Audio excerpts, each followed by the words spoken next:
2.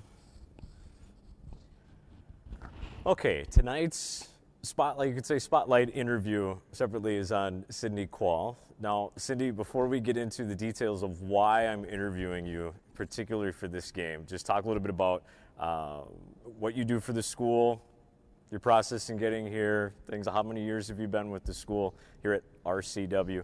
At RCW, yes. Fire away. So this is my 4th year at RCW, and I do early childhood special education.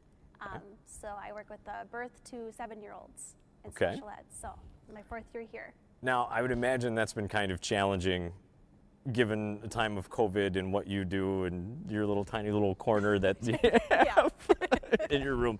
But what have been some of the challenges, and how have you kind of helped work through them with the kids this year during COVID? Yeah, so the masking thing has really been a challenge this year. I bet because they react based off your facial expressions, right? Right, so we teach letter sounds and counting and all that fun stuff. So that's been, I feel like that's been the toughest challenge with COVID.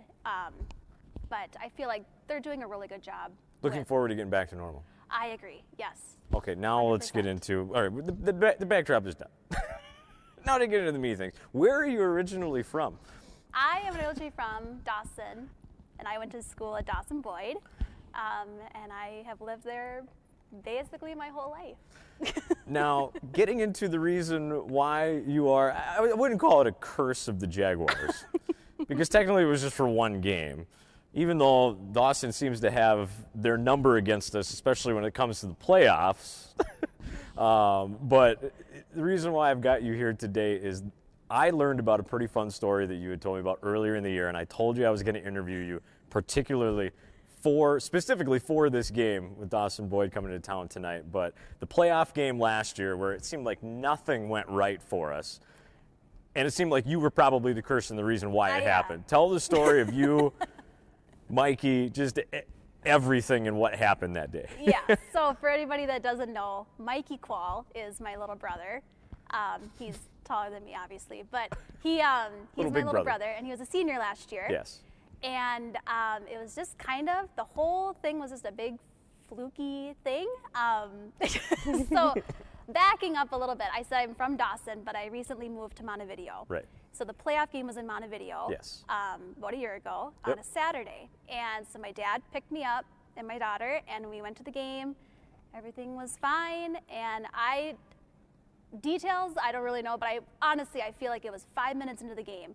Mikey gets elbowed in the face. I remember. He's covering his eye, and we're blessed with perfect vision in my family, so we all wear contacts. And he goes to the sideline, and he can't see. So I don't even know what's happening in the game. I'm just watching Mikey, and I see him rubbing his eye, and he all of a sudden he goes into the locker room, and he's not coming back out. And I'm like, oh no. So I call him on my phone, and I go, what are you doing? And naturally, any big sister would do in a playoff game for a brother. Yeah. Of course. Yeah. What are you doing? Yeah. Get out here. Yeah. What's wrong with you? Rub some dirt on it. Get back out there. Let's go. And he goes, I can't see. I don't know where my contact is. So I'm like, okay, well, hang tight. I'll be right there. So I scoot up, and I go around, and I go into the locker room, and the security lady's like, what are you doing? What are you doing? And I'm like, oh, I'm his big sister. I just need it. He can't see right now. So she's like, okay. So I go in there, and we have my cell phone out, and we have the flashlight, and we can't. Oh, of course, the lights are going to go out on us right now. So you just keep talking, and I'm just going to make sure the lights come back on. Sounds good. So speaking of lights, I got my flashlight out, and we're looking in his eye and seeing if it folded up or all that stuff, and we cannot find it. And I'm just thinking, oh my, what are we gonna do? He can't see. Right. And all of a sudden I think, hey, I have one of his contacts at my house because one of my eyes is the same power as his. So he was giving me one of his dailies to use for more than one day and just gave me a couple extras. So I'm like, Mike, I'm going to run home quick. I'm going to go grab contact for you, and I'm going to save the day, and it's going to be just fine.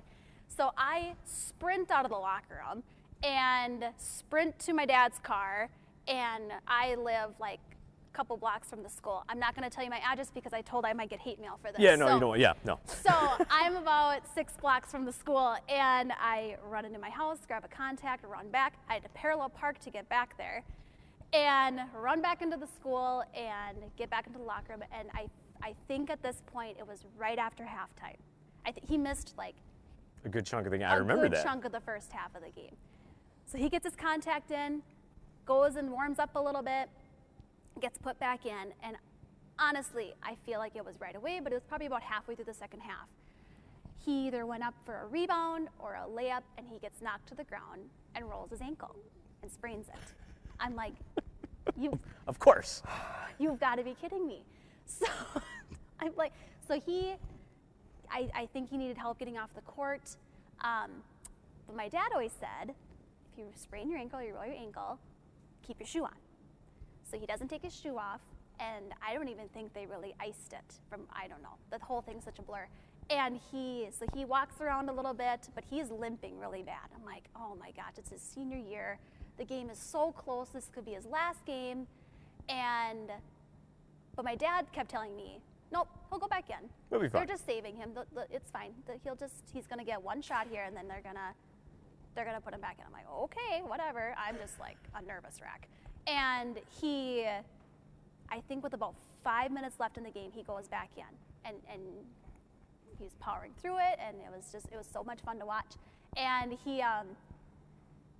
the game, I think it was 53-56 with 10 seconds left, and Dawson was trying to shoot and goes up for a rebound, and they can't get it, and they literally like roll it out to Mikey, and he grabs it and shoots and ties up the game with 10 seconds left. And all because you went and got him a contact. So otherwise, he would have been off by like a foot. And we would have been celebrating and going home, but finish. No. Yeah, so there's like 9 seconds left.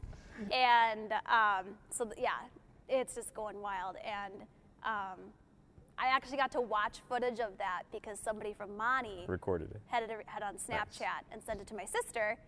So we put that, so it was just fun to watch that. Because he said, and I talked to him afterwards, he goes, oh, I didn't think that was going in. I immediately went up for a rebound because I didn't think it was going in. And then, yeah, so then we go down, and RCW scores, so now they're up by 2.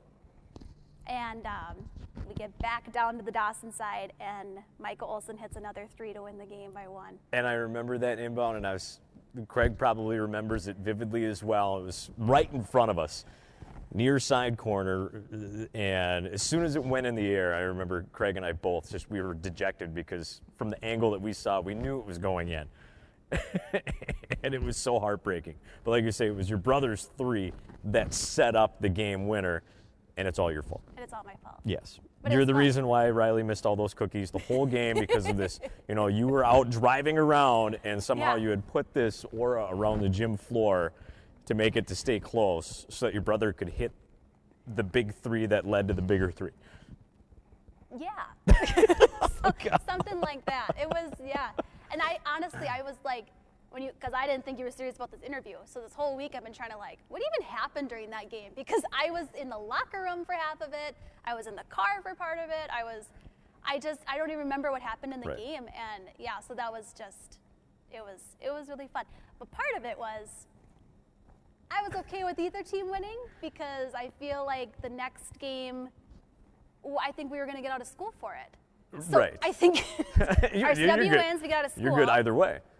But that also kind of leads to what you're wearing here now. You've got Go Team. You're being neutral right now. Neutral. But I wanted to make sure everybody at home knew who you worked for and where your loyalties lie for the home game tonight. Neutral Go Team. Go Team. Any chance Mikey might be here tonight?